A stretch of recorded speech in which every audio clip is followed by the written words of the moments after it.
Welcome to the Gifted With ADHD podcast. My name is Juliet O'Rourke, and today we are going to be talking to the incredible Sam Goldfinch.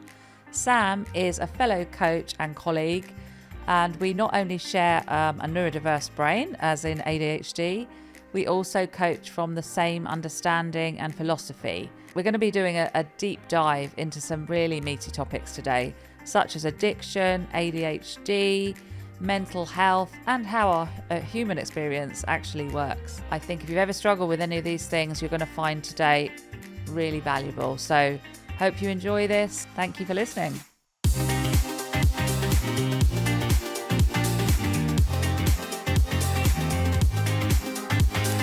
So welcome to Gifted with ADHD, Sam. It's so nice to have you here. I just think for my listeners, maybe just to get to know a bit about you, do you think you could maybe share a little bit about what you do and how you help people? Yeah, golly, which angle to take? There's so many different ways I could go with it. It's lovely to be here, and thank you for the invite, by the way. I really, it's just lovely to be able to talk, particularly on this topic as well. Golly, okay. So I'm a coach. I also guide a lot. I mean, I guess the lines kind of blur a little bit as to what it is that I do. But I run with a group of friends. I run something called Present and Sober. So that's a lot to do with addiction and helping people with alcohol a lot. And then I also have a soul project called Rebel Spirituality, both of which have podcasts. So this medium is something that I just absolutely love. And, I have a history of addiction myself. So that's always going to be a topic that's dear to my heart. And I've also been really into this kind of spirituality thing. And since I was, 16 or 17, I was a teacher, English teacher for many, many years. And then I've slowly, over the course of the last 5 or 6 years, I've transitioned over into doing my businesses full time. And that's now what I spend my time doing. So, God, there's a million other things I could say, Juliet, but that's what comes to me in this moment. Yeah, I love that. And I didn't actually know that you used to be a teacher. That's Yeah, new for to me. nearly nigh on 10 years or so. Taught abroad for a long time, and then came back to the UK and taught in special educational needs, and in Liverpool. So yeah. Wow. Yeah, I used to be a swimming teacher actually, so I've got that in Oh, common as well. yeah. What do you think? Was there any sort of major milestones that you think kind of led up to you doing what you do now? Oh yeah. I mean, it's kind of funny because you don't realize things at the moment, do you? In the moment that they happen. But yeah, for sure. So I mean, I kind of stumbled into teaching, I think. I initially stumbled into teaching because I was traveling and I didn't want to stop. So my initial career was teaching English as a foreign language. And I ended up in a really amazing school in Poland. And I stayed there for nearly 5 years. And by the time I left, I was the assistant director of the school. So there was 20 teachers there that needed support and help. And the school prided itself in being a fantastic training school, which it was. And so I wouldn't have said I was coaching at the time, but I realized that the ad hoc kind of support I was giving was just like, I just loved it. I absolutely loved it. And I had the insight quite fast that, wow, it's much better for people if they have their wins in terms of teaching. If they come up with a lesson plan and it's successful and they own that win, that's really helpful. And if they have a car crash lesson, that's very helpful as well. It's not that helpful to be spoon fed. So I was kind of just helping, guiding, coaching without even knowing what I was doing. Fast forward, into the future, I'd come back to the UK, trained, with state school teaching here in the UK, and had gone into special educational needs. And yeah, at some point I kind of just knew, I just kind of intuited that I wanted to do something different. And I honestly, Julia, I can't remember how I kind of got into coaching. I know I ended up at a free coaching weekend in Manchester in the UK. And I honestly can't recall how I found my way there. I remember not being able to sleep for a few days. Obviously, I got some sleep, but just buzzing from the whole, oh, this is it. Because prior to that, I didn't really know I'd never really even heard of coaching, to be honest. I mean, now it's a lot of people on social media and lots of people talk about coaching. But back then, sort of 10 years ago or so, there was hardly anyone talking about it. It wasn't really, from what I could tell anyway. And long story short, I wanted to work with the teachers at the school, but because of how it had set up and because I was a teacher, that wasn't going to work out. So I kind of had to make a courageous decision to take a jump. So I did that, started coaching. Funnily enough, I was adamant at the time that I didn't want to coach in the addiction space. My reason for that was I've closed that door. I've moved on from that chapter in my life. And honestly, I felt like do I want to be in the trenches with people, as it seemed to me at the time? Like, I know that that can be a difficult time for people. And I wasn't sure. And I kept trying to set up different businesses around meditation and mindfulness, and it just kind of wasn't working. There's a wisdom, because then one day I opened my mouth and started talking about my experiences with alcohol and addiction, was blogging, and then suddenly just loads of people started showing up. And it was clear to me that life had different ideas. So I followed that route for a while, and that was great for 4 or 5 years. That's pretty much all I did. And then about 2 years ago, it kind of occurred to me, now's the time to launch Rebel Spirituality. And I haven't looked back since. So that's been running for a couple of years now. And yeah, like the other stuff, that's kind of how the story comes out in this moment. But there's obviously so many more things that happened during that time. But I don't know, it kind of just unfolded sort of semi-magically, really. I don't really know how it happened in one way. Well, yeah, I mean, that sounds like you were just following the breadcrumbs in a way. Like, Yeah. sometimes do you feel like at one point before we kind of, this understanding that we both share and more like spiritual side of things, Yeah. do you think before you were, maybe there was an element of like, oh, I need to know how this is going to turn out? And do you think you see things differently now? No, I don't know. Let's see if we can figure that out together now. So I had always known that I wanted to do something. Like, there was a feeling, it's hard to find the words. There was a feeling that I wanted to bring something into the world and I knew it was more than what I was up to. And I loved what I was up to. I was teaching and helping people, and people would say it's a great job and all that. And it was, but I could tell it wasn't the 100% me thing. I just kind of knew that. But, under the influence of booze and a bunch of other substances, it's kind of easy to sort of hide behind that, if you like, innocently, and not kind of tune into that voice or that knowing or whatever that is. And then when I stopped drinking, it just got louder and louder and louder. And then I kind of just was fumbling around in the dark, just kind of looking for what that thing was. And, honestly, for me, I had no idea it was going to be an entrepreneurial kind of thing or anything to do with that world. Like, I don't know, like, sometimes people say, there's people relate to it as if there's people that run businesses and people that don't. For me, it hadn't even entered my head as a conversation. I just didn't know what that world was about. I wouldn't have known where to start or any of that stuff. So it was a massive learning curve for me. And it was interesting because it brought a huge amount up to be explored for me, particularly, here we are talking about Gifted with ADHD. The things I came to understand about myself and how I work and how my neurology runs and all that kind of stuff during that time was really interesting, because when I first set up, when I was first setting things up, I had a huge amount of my self-worth tied into the business. It was like I was the business. And I had a stage of burnout, because it kind of felt like I'd been living with this feeling of I'm going to miss the bus for a year or more. And my wisdom in my system put me on my ass and just said, slow down. And that was very helpful for me. That was helpful because I got put on my ass by this feeling of you're going to miss the boat. And I can actually remember having this insight about 6 months after that period of just slowing down, being like, yeah, no, you've had it wrong, man. You're not going to miss the boat. You're building a boat, and no one else can build your boat. You don't need to worry about that. There's no shortage of people that need helping. There's a lot of people out there in the world of, if you're setting up a business, there's lots of people that will kind of get you with the whole, you got to do it now, you got to act fast, you got to more scarcity stuff. And I was kind of a bit caught up in all that stuff, I think. All for the greater good, because I came to see a lot of, just really helpful things about me, as I was sort of sharing before. And yeah, so I don't know if I answered your question there, but I definitely had flavors of want to get this right, feel like I need to prove something, all that stuff. And a lot of that has fallen away because I realized there's just a much more leveraged place from which to create. And that really is from clarity and peace and connection. And I know some people might be listening thinking, well, you make it that sounds easy. And don't get me wrong, I made it really hard, innocently, for a long time there. but it is possible that we can create something like a business or create something like a personal project or whatever our creative kind of thing is. And I don't think it's a given that it has to come from a place of stress and overwhelm, even if we have ADHD or something like that. Like it's, I don't think it necessarily equals that. I think some people have the idea that this is how I am and it means this about me.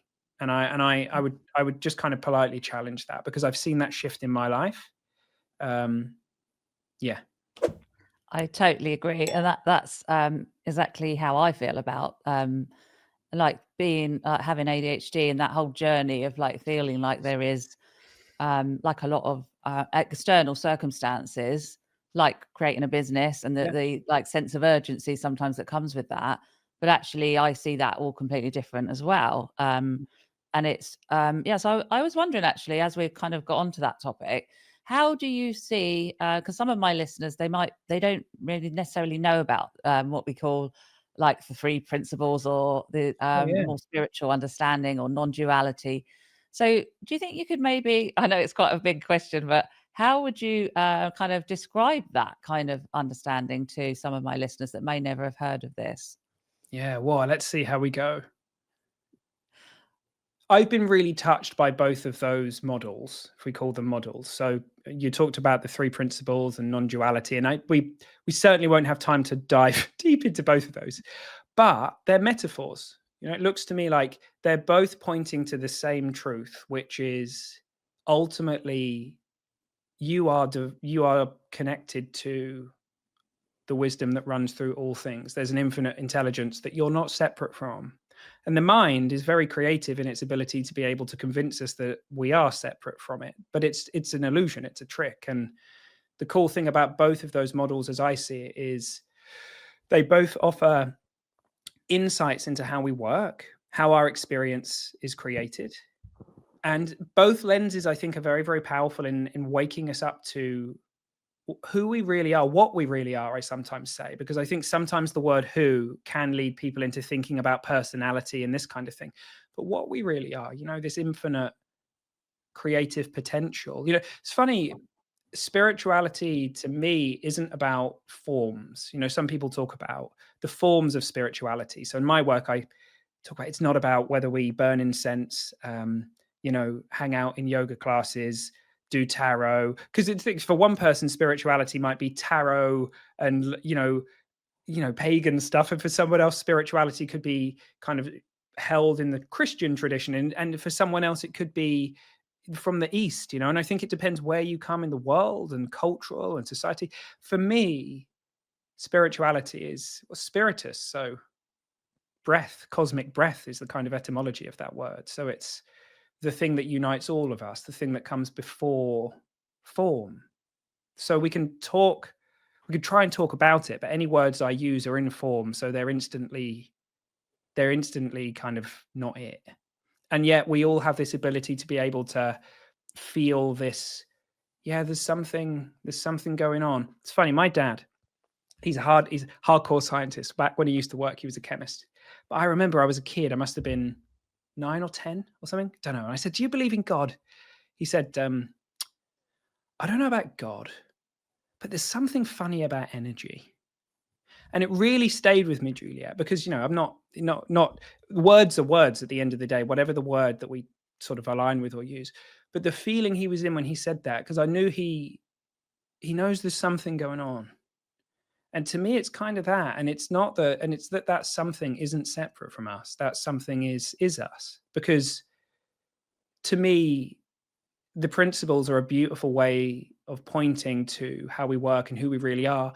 And non-duality is a beautiful way of seeing through this seemingly separate self who's bumbling along as an isolated fragment in the universe that has to struggle and strive and all this kind of stuff. So I love both of those models. I'm a bit of a mongrel. I might get told off and get in trouble for not being a purist about some of these things, but hey ho, I can only share what's impacted me. And I spent 15 years as a cliche spiritual seeker, doing all the things, literally backpacking around India, training to be a yoga teacher, thousands of hours of meditation, etc., kind of in comedy fashion, the kind of the exact cliches that most people would write down. And then it was the the principles, the inside out understanding that really woke me up to something that was embodied. This just suddenly knowing, you're not missing anything, man. There's nothing wrong with you. You're not missing anything. And then all the stuff that I'd came to see before, it's like was in this dynamic dance with that understanding. And as far as I can tell, both understandings amplify each other's lens. And it depends, I think, on, I don't know. I have no idea what it is. Why it is that one thing impacts one person and something else impacts someone else. But I just love it as a discussion, and it gets to the heart of who we are before and beyond neurology, biology. It gets to the heart of who we are before and beyond anything like ADHD, or whether we're on the autistic spectrum, or whatever it might be. That that's not the totality of who we are. And I think it's important for people to know that, because I've spoken to a lot of people, experts actually, serious experts in the field, who I sense, I can never say what's going on for someone else, but I sense that they haven't quite touched that space of knowing who they are. And something like ADHD can become really heavy in a space like that. And it doesn't need to be. It doesn't need to be. Not that it doesn't have its challenges. but yeah. I don't know if I answered your question. I kind of went off on a bit of a tangent, I think, but hey ho, there we go. Well, I mean, we're both neurodivergent, so it's not surprising if we're going to go off on a few tangents here. I think you definitely did actually. I love the tangent, and actually, you're kind of touching on that spirituality and talking about neurodivergence. And I just wondered if you might be able to, and I want to bring it back to the spirituality conversation, but could you talk a little bit, if you don't mind, about your, because I know you are diagnosed ADHD, is that right, Sam? That's correct, yeah. Yeah, and so what led up to your diagnosis? And then maybe we'll go back to how spirituality helped you. But initially, what do you struggle with? Because a lot of my listeners will probably be thinking, well, it's all very well, this spirituality stuff, but how does that help me with my ADHD symptoms? And I think that, the bigger picture of what you were just saying about how it's not our identity, it's not who we are, it's not what we are not our ADHD. But before we get to that part, maybe could you sort of tell about the real sort of what challenges did you have and what led up to that diagnosis? Yeah, it's funny, and it's great because I think a bit of that context will help us with the second part as well, actually. So it's kind of one of those, it's a bit of a common thing that people say. Looking back on my life now, it's pretty freaking obvious. And it wasn't just so, when I was 10 or 11, I had pretty strong OCD. I couldn't read certain books. It seemed to me like if I were to read the books that had that weren't moral or something, which is funny because I didn't grow up in a Christian household or something like that. I went to a school that had those values, but for whatever reason, from quite young, I experienced moments of acute anxiety, and I think OCD was my system's attempt to try and maintain control over something it felt like it didn't have control over. It. I see the wisdom in it now. So funnily enough, when I was younger, I'm surprised people didn't pick up on it, but it was the 90s and people weren't talking about it so much. People weren't talking about it like they were now. So I don't know what was happening there, but some of the things and the patterns I used to be up to in school, if I made a mistake in my notebook, the page would be ripped out. It was just kind of all these little things. So I wouldn't have had any sight of it or any knowing. I just kind of I was just me, and I was just bumbling along, and I had this feeling that it felt like something was wrong. And I think this gets to the heart of the spiritual in quotes question in a minute. But because I think a lot of people feel that, regardless of neuro spiciness, as I like to call it, or not, but there was stuff going on for me that was clearly, I just thought it was kind of what it was like for everybody. And I found alcohol when I was about 12 years old, and it just closed my mind off for a minute. And I just sort of was like, I could take a breath for a second. So I quite quickly became dependent. Now, really lucky that I grew up in a family. No one's parents are perfect, right? But my mum and dad loved me to pieces and did the best they could. So I had structure in my life. And so, school was cool. I was never like super, super hyper intelligent or anything, but I did fine. My grades were good. I had a good social structure. I had a lot of felt like a lot of anxiety bubbling beneath the surface, and I really didn't know what to do with that, and I felt a little bit like I was on the outside of my friendship groups as well. I've said like the being on the outside of an inside joke sometimes, just like not quite there. So it kind of showed up in ways like that, I guess, and just this slight disconnect. And then, I mean, this is all in hindsight, but I realized that when I went to university and that structure changed, I really quickly got into quite a wonky relationship with particularly alcohol and marijuana, but then it became recreational drug use, going into the rave scene, a lot of partying, and it was for a few years, it was pretty extreme. And it was kind of like my support network was drugs and alcohol. And I hadn't seen that. It's become clear to me now that at the few points throughout my life where structure sort of fell away. So one was when I went to university. Second one, well, the next big one was COVID. That was when I went, oh, what's going on here? Because suddenly so many of the kind of just the norms of, the routine of doing this, going to work, doing this kind of stuff, teaching went away, and then mixed up with businesses and all that kind of stuff. All this stuff started coming up. And I think I then started to have awareness around ADHD. And my initial thought was, well, I can't have ADHD because I did pretty well at school and, yada, yada, yada. And it's funny, like how it presents in me is often how it more commonly presents in women very often. I don't tend to, my brother, although not diagnosed, I mean, he's more of a classic presentation of male ADHD, I would think. But I was sort of not really like that. And I don't know, I just kind of didn't pick up on it and questioned it. And which is quite funny because I can remember going for my diagnosis and it was like textbook, open and close, just like, wow.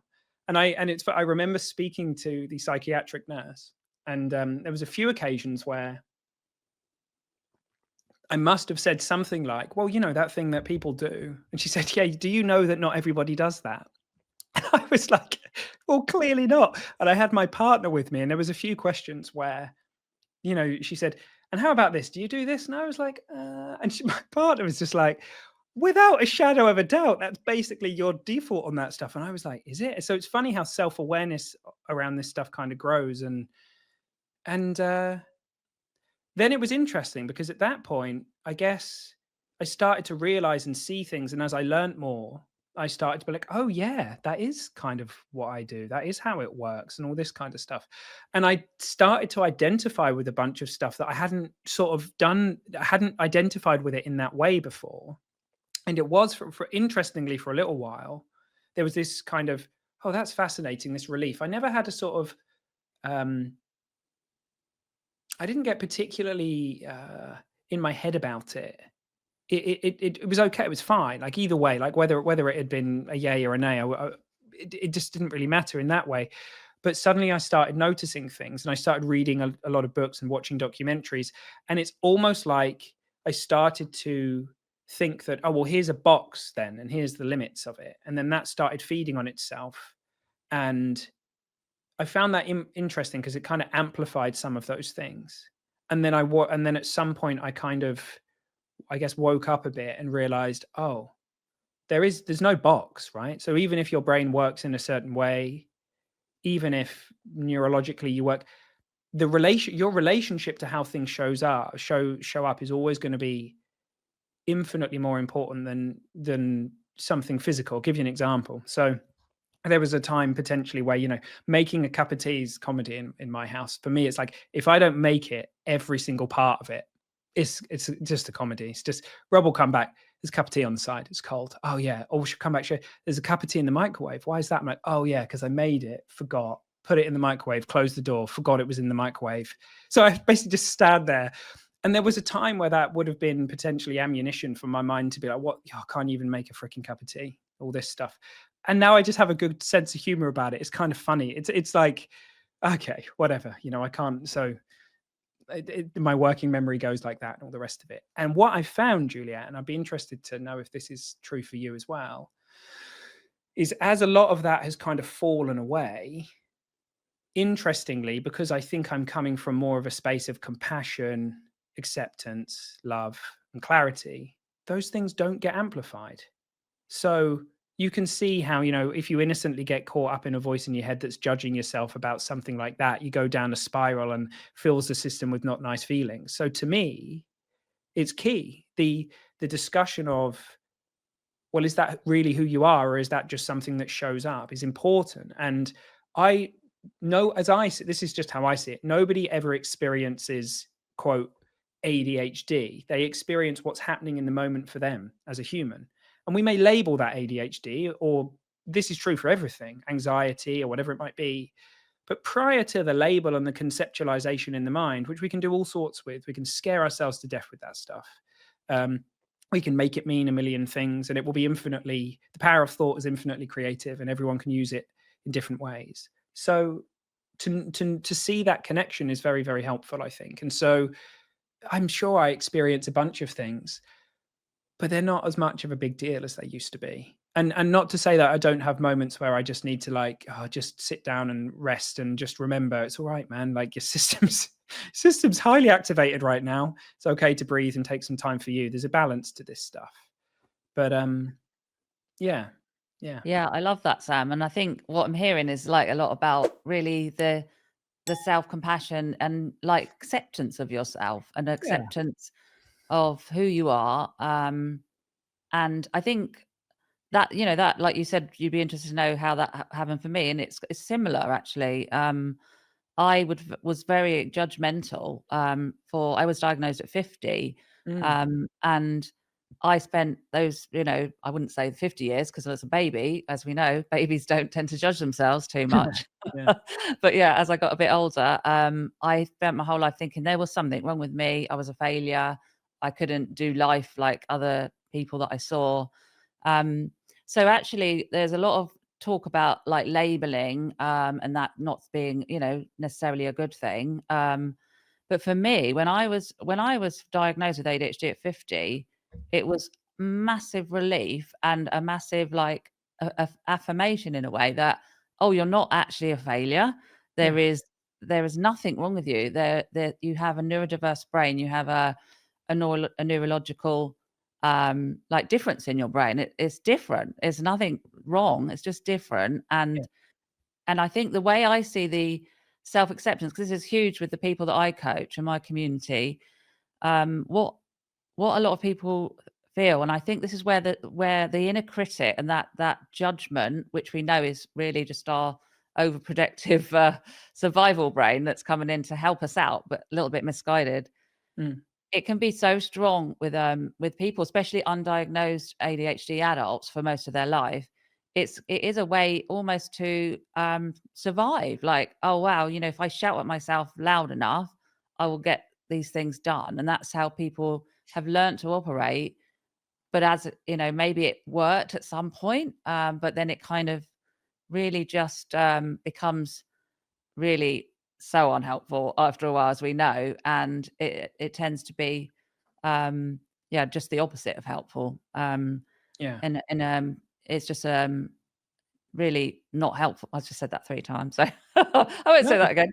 No, it's true. And I'm I never want to say what ADHD kind of is, in the sense like it's obviously it's a cluster of stuff that's diagnosed and gets labeled a disorder in the world that we live in, and all this stuff. But I want to be, this is only my kind of my experience, right? And I've spoken to a lot of people, experts with wildly different opinions, and there is a raging debate right now. You've got a lot of academia saying one thing, you've got a lot of more populist psychologists and stuff saying something else. There's all sorts of discussions happening. So the thing I'd say to everybody is, just learn about yourself, educate yourself, and all that kind of stuff, and just intuit into that feeling in you, and read a few different things, because it's one person's opinion is one person's opinion on this stuff, I think. And I'm really with you, Juliet. I think it's very important to have these conversations, actually, and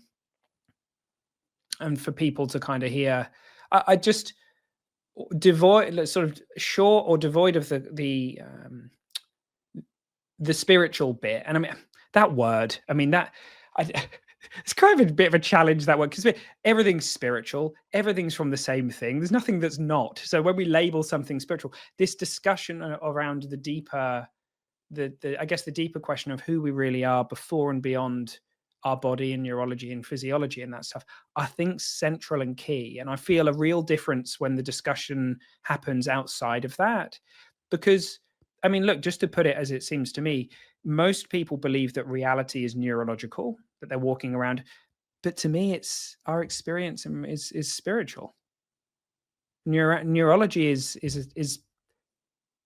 informed by the power of consciousness. It's informed by these spiritual powers that don't have form, not the other way round. And I think that, so I think it's a really important element to the conversation. And I get it, like not everyone's going to be having that, because if you're someone who's particularly focused on how ADHD shows up in this way or that way or whatever, you're going to be focused in on that very specific thing.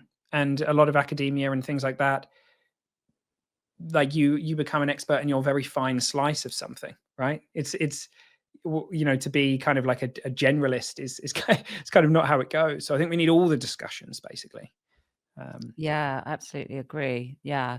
And think kind of on those lines, what you're saying about how we are more than ADHD, we are more than an identity.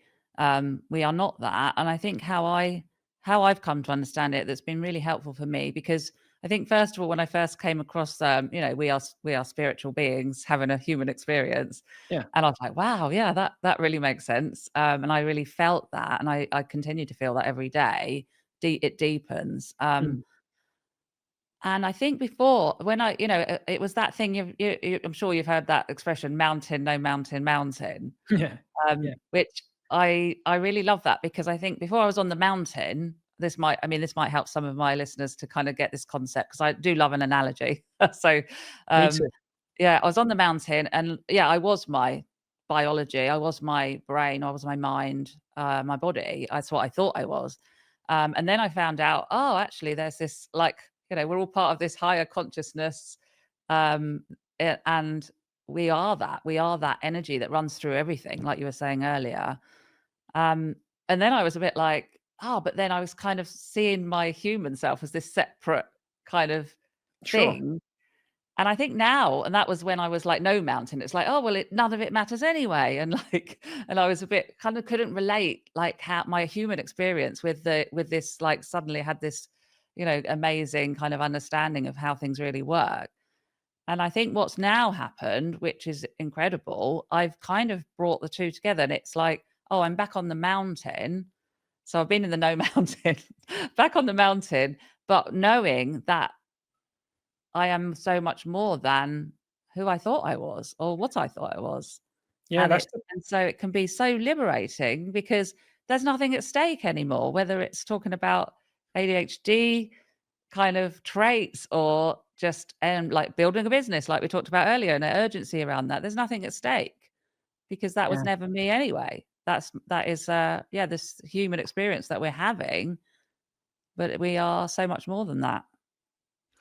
I mean, there's a paradox at the heart of it, because we're going to use words to talk about it, and if it gets filtered through the mind, which is dualistic in the sense that it is the dividing thing, like it says up, down, left, right, this way, that way, right, wrong, all that kind of stuff. Outside of the human mind, there's just isness. It's just this. In the Buddhist tradition, they say just this. And that, like, I really hear you on that, Juliet, because I think I wrote a poem the other day, and I couldn't recite the whole poem. It's on Substack, but the end was, you are the one thing that never changes, and you are everything else too. Like, you're both of those. Because I think in the spiritual world, there's kind of there's a lot of dualistic stuff going on, in the sense that people are kind of like, you're not your thoughts and feelings, you're not any of this stuff. And so and you can watch it and you can observe it. And so, like, at one level, that's a very, very helpful thing to see. A very, very helpful thing to see. But if we're going to come full circle, we see that, well, the ocean and the wave aren't two separate things.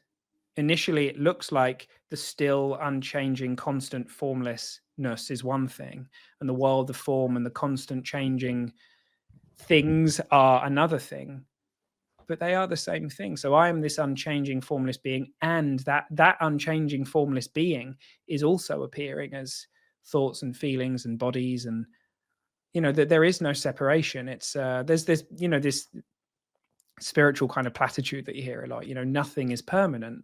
Well, there's two ways to read that, right? And it holds within it the entirety of everything. So no thing is permanent. Nothing in the world of form is everlasting, and nothing is permanent. Nothing, the formless dimension, is everlasting. So contained within that is both sides of the coin. It will always look paradoxical from the human mind, but it won't. But it doesn't. But the recognition, I didn't even really like the word feeling that much, because to me, it's not a feeling in the traditional sense. It's a recognition. The recognition of what you're pointing to is absolutely not paradoxical. And paradoxes are only a human mind thing, right? Outside of the human mind, there aren't any paradoxes. Everything's just doing what it's doing. And it has to make sense, even if it doesn't to the human mind.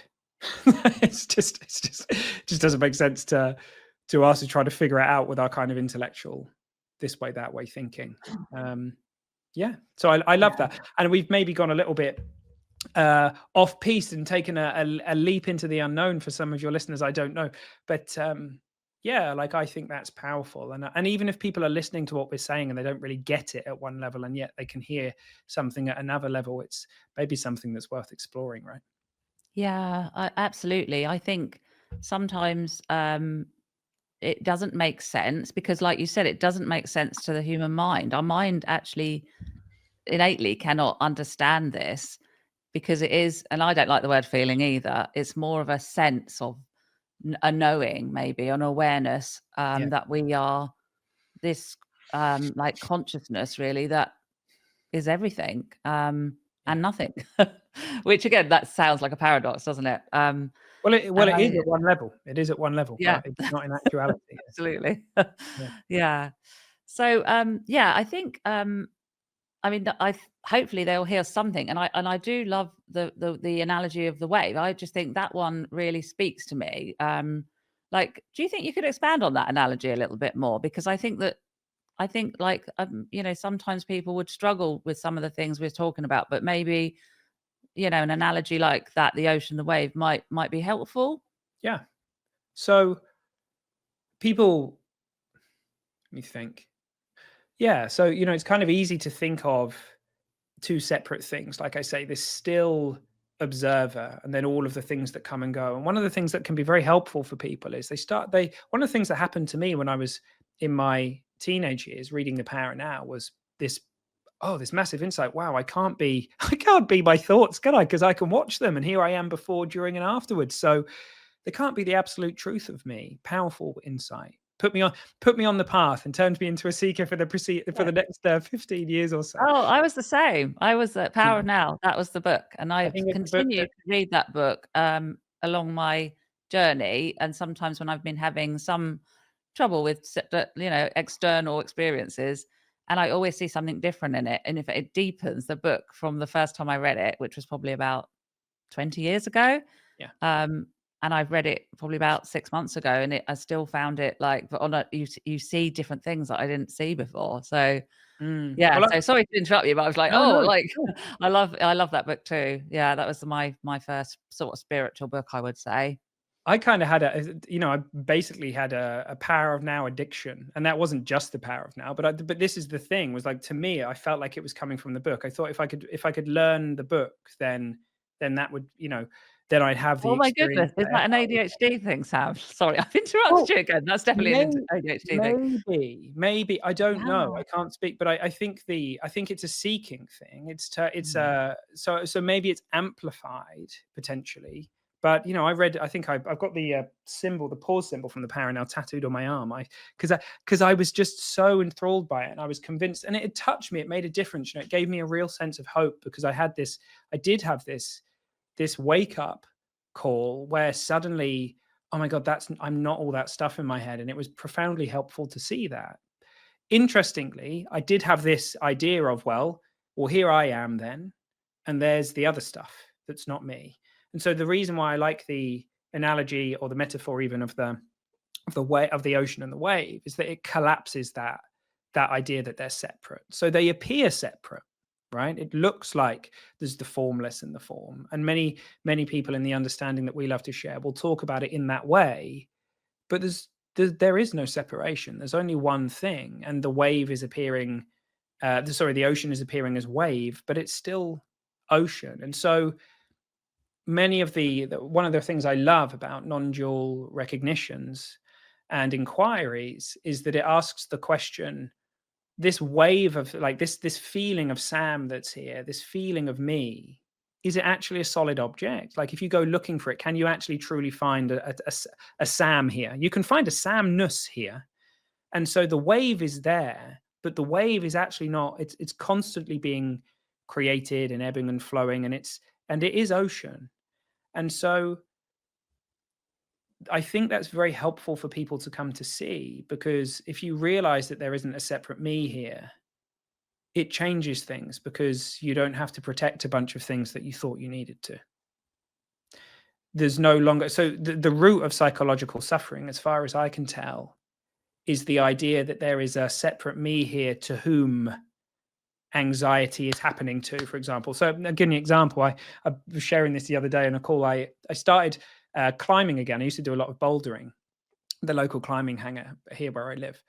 And I got a really bad injury and just got put off for a little while, basically. I just went back to swimming and doing all my normal stuff.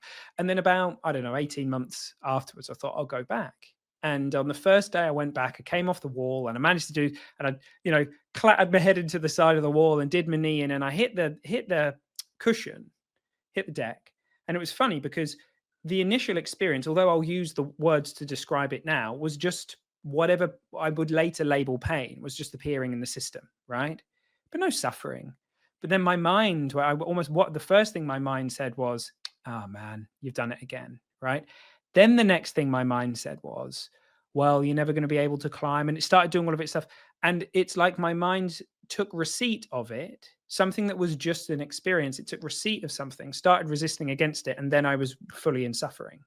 So, and I saw it and it unraveled in that moment. And I was able to just kind of be with what was happening. And it was fine and it was okay.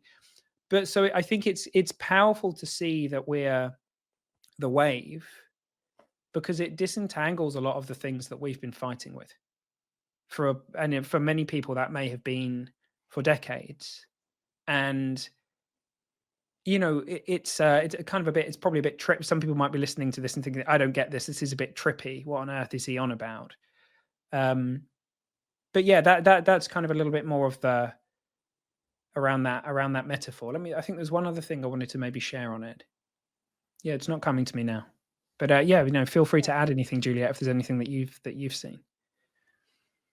Well, I think what you were saying about this idea of a self that's actually, when can we actually find that self? Yeah. And when we really kind of do that inquiry, where is it? It's so elusive, isn't it? And so it is that for me, I was hearing that with a lot of what you were saying, and that I think that was a bit of ironically, a mind blower for me, that when we actually try to find the self, there's nothing there. It's just an illusion and a made up thought created concept.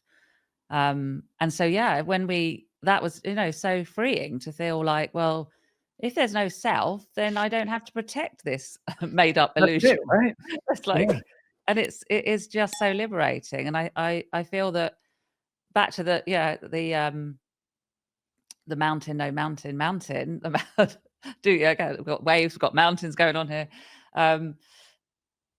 I feel that, once we know that, then it's so liberating, because we can do anything we want, and there's no pressure, there's no stress. But there might be stress. That's the point. It's not that we don't experience any of these emotions. We are human. Humans are designed to feel emotions, as we know. But we know that those feelings will just pass through. We're experiencing them. We're not those emotions. Like we're not our thoughts. Life becomes, I would think that for most people, whether they understand what we were just talking about or not, right now, people can usually see something when I talk about direct experience versus conceptual. So the direct experience of prior to words and my mind labeling and narrating what was going on when I came off that climbing wall, there was just a raw direct experience of something I would later label pain, discomfort, pleasant, unpleasant. But prior to that, there is just experiencing, there is just something that's happening in the system. Just knowing that's very freeing, actually, because by the time got into the world of concepts and the mind goes, it's happening to me, that's my pain, as opposed to just pain, just something that's appearing. Well, the moment it's been taken hold of and owned by the mind, that's my pain. That's very often just a invitation, an experiment, just to anyone who's listening. Just watch what happens at that point, because at that point, the entire of it experience of it tends to shift and change. And I'd say that most of us, we totally innocently, we're kind of hypnotized by the mind. I used to be in love with all of my mind stories, but I'm just falling in love with the now, and falling in love with a more direct experience of life is infinitely life-giving. It's very healing, I think, because we come to realize that so many of the things that we were struggling with and suffering from aren't a direct result of having a human experience, right? It's that we've innocently turned it into something in our mind, and then we're arguing with ourselves and battling with ourselves. The only place where we can argue with life is in the mind. So guaranteed, if you're arguing with life, you're in your mind, right? Yeah. When you're in the moment, you may be feeling pain, discomfort, all sorts, but there's no argument going on. Like, what is. Like, in a very, very real way, freedom, as I see it, is that this moment doesn't need to be any different to how it is right now. And most people think that freedom is an endless, never-ending experience of bliss. Like, I'm afraid to tell you that these people that, like, we tend to put people on pedestals. People sometimes try to put me on a pedestal. I try my best to in those moments to say, don't you dare do that to me. Someone said to me on a call yesterday, well, I just have these images of you sitting in the sofa and watching the leaves and the trees. So I'm like, yeah, apart from the moments where I'm innocently caught up in my mind, right? I mean, come on, like, this body mind, I don't think it's helpful to have these these ideas that, oh, well, that I'm moving towards a world of constant unicorns. And if you have a toothache, or if you fall off the climbing wall, like, if Eckhart Tolle was climbing a wall, I reckon that if he fell off and really, really hurt himself, he's going to have an experience, right? He's going to have a human experience that probably involves pain. It's not about ridding ourselves of our humanity. It's about it's like Sid said, if the only thing that people learnt was not to be afraid of their experience. That's at the central piece. Looks to me like I was barking up the wrong tree. I had the wrong end of the stick. For a long, long time, I thought I was gunning for the experience, the everlasting experience, all this stuff. And I think it's bullshit, to be perfectly honest with you. I don't think it's helpful. A mutual friend of ours, Jamie, he once said to me, well, Eckhart Tolle didn't read the Power Now. He basically just ended up being, like, really, really depressed and had this experience, So we never know how life is going to unfold. But if we're constantly comparing ourselves to what we think is happening for someone else, we take ourselves out of the richness of this moment. And to me, if we're chasing peak experiences, which is what I was up to for a long, long time, we miss the one peak experience that's always live and kicking, which is this, right? And that's true whether you're clearing out your sock drawer, making a sandwich, or having a, Maslow self-actualization experience. It's the same. It's all but it's how the richness of life is much more available, as I see it, when we're out of the concepts in our head. Not that there's anything wrong with conceptual, but there's another layer, right? If you think about it, there's direct experience of knowing, being, the one thing that can't be negated. Then there's the direct, raw hearing, seeing, shape, even before we've labeled something a color, blue or something. There's whatever blue is before we've labeled it blue. There's that level of direct experience. And then there's the world of concept and all that. And most people spend most of their life in the world of concept and all that. And I just think it's lovely to fall back into this direct experience a bit more. Yeah. And I think it's important as well, like you're saying, it's like the knowing that there's concepts and actually it's not, we're not saying, are we, that it's, you shouldn't be using your brain or No, knowing the mind. It's actually quite cool to have a mind and a brain. yeah, I agreed. think we wouldn't want to be without it, but it's kind of putting it in the right order. That's how I see it. It's like before it's all about the brain, about the mind, and we feel that there's this, that's what it is, and we're trying to control things. And I think I heard what you were saying, like about resistance, really, that really, if we're just resisting reality, we're always going to suffer. And so it's like knowing that reality just is, is so liberating. Again, it's that it's only what the mind tells you, that, this shouldn't be happening, or this shouldn't be like this, or I shouldn't be like this. So bringing it back to, like, maybe as my listeners are neurodiverse or ADHD, like I see that as, like, if there's any resistance, like, I shouldn't be like this, I should be able Mm, to do these things. And it's like, actually, no, if we are exactly how we are supposed to be, because that's how we are. So it couldn't be any other way. that's it. So It that is is the so way it is. liberating. And let's not forget, and the title of your wonderful podcast is Gifted with ADHD. Now, I know that some people can experience it in very different ways to a gift, but I think the gifts of it can open up they're much more accessible when we're in a kind of when we're relating to life in the ways that we've been talking about. And yeah, I get, it really can be a real struggle for some people, and it's very, very beneficial to get coaching and help, and it's really hard to see the label from inside the jar, right? Like, it's just, you need to often have someone there to just kind of say, that's what's on the label. It's like, oh great, thanks for telling me. Now I've figured that out. But yeah, it makes a big difference. And so I just say to anybody, whether you have ADHD or not, whether you have any kind of neurodiversity, whether you have any struggle, whatever it might be, no one does very well when they're tangled up in their mind.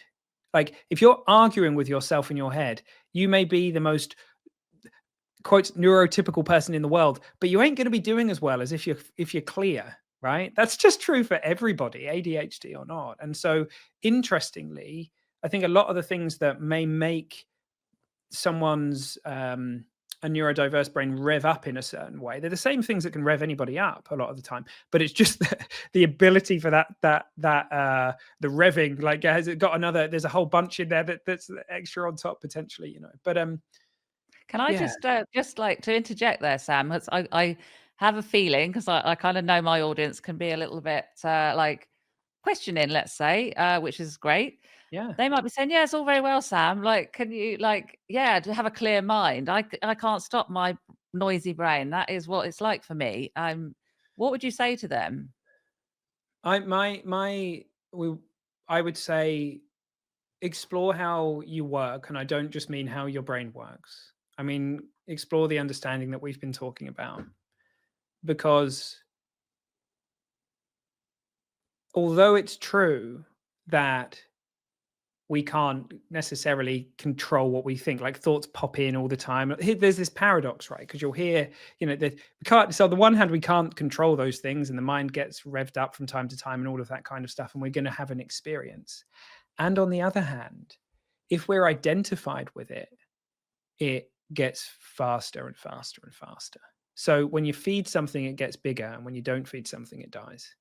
So a lot of the things that are going on for all of us at a human level here, for everybody, is identification, right? I thought about thought babies. If you identify with the thought starts having thought babies. So sure, thoughts are going to pop in, but attention's powerful.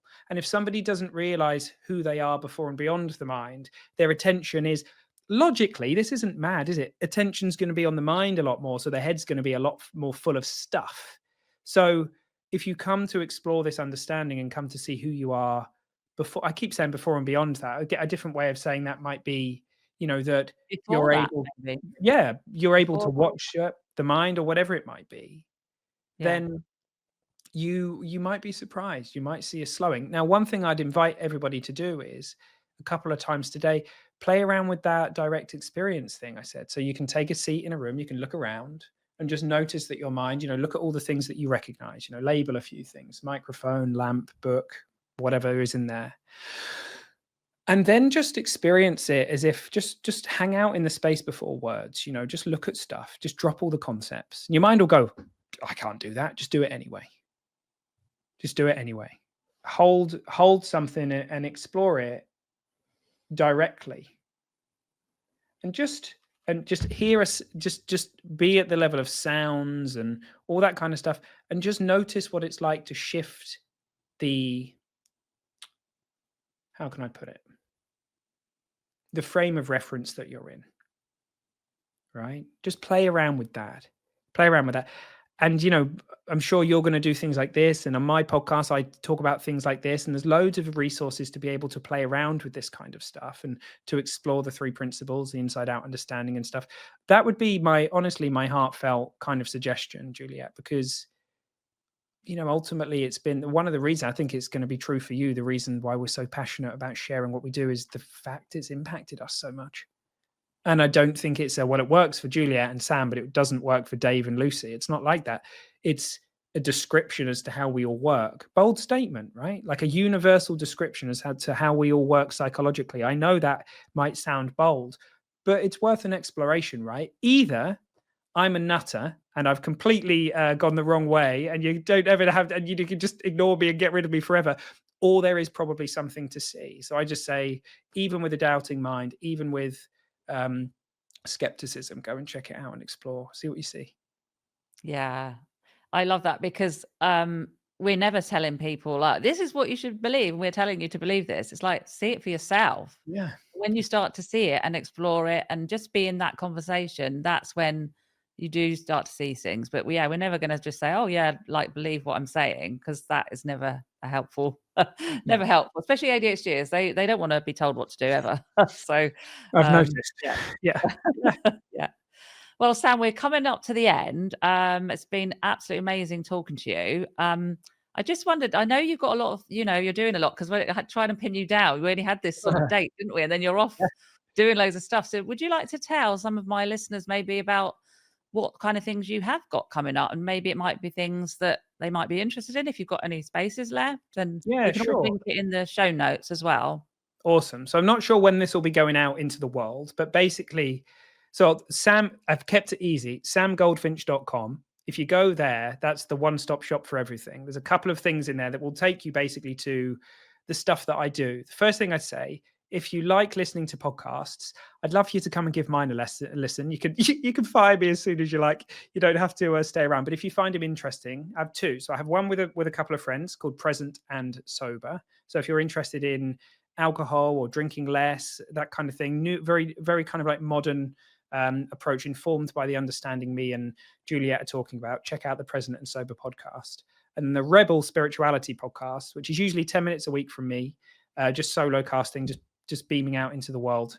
They're the mainstays of like where people will find out about things, Juliet. And yep, we have a, currently at the time of speaking, we have a program that we run for people around alcohol, called Live Present and Sober, that people can check out. And I run groups. I'm launching a new thing called the Escape Plan, escaping from the hamster wheel, just being able to relax and slow down and take life less seriously. So yeah, just go to that link if people are interested and tune into the podcast, and you'll get a measure if you're into what I'm up to, basically. But yeah, thank you for the opportunity to share. Oh, no problem. And then, so is there another way, if people just wanted to kind of like contact you, what's the best way for them to do that, do you think? Well, so you can contact me through the website form. You Through the can feel free to ping me an email to hello@rebelspirituality.com. Feel free to do that. Oh, and Substack. I love Substack. Thank you. You've reminded me. I love writing on Substack. That's a big thing. I'd love for people to come and check that out as well, because I'm writing over there a lot of kind of just short form articles, poetry, just some different stuff. So a lot of it informed by what we're talking about today. And obviously, you can ping me a message on Substack. That's all on there as well. Substack, for anyone who doesn't know, is it's a writer's haven. It's just a nice place to go and experience more long form content in a world where everybody's just writing things that are 160 characters long or whatever, right? Yeah. Yeah. I'll have to check that out. Actually, I didn't know you were into that as well. That's amazing. Yeah, I love certainly it. Got a lot of what do they call it? I've forgotten the expression where you're doing a lot of things, juggling a lot of. I'm spinning a lot of plates and wearing a lot of hats. That's the one. Yeah. Yeah. Well, Well, Sam, thank you so much. I've really enjoyed our conversation, and I hope that my listeners get as much of it, get much from it as I have. So yeah, thank you for your time today. Thanks for having me here. And I hope just all of the fun and the energy and just the positivity for what you're doing. The more voices we have talking about this topic, I think the better. And I know that everyone's in good hands with you, Juliet. So thanks for having me on. Thanks, Sam. Okay, and I will see my listeners next week. Thanks for listening.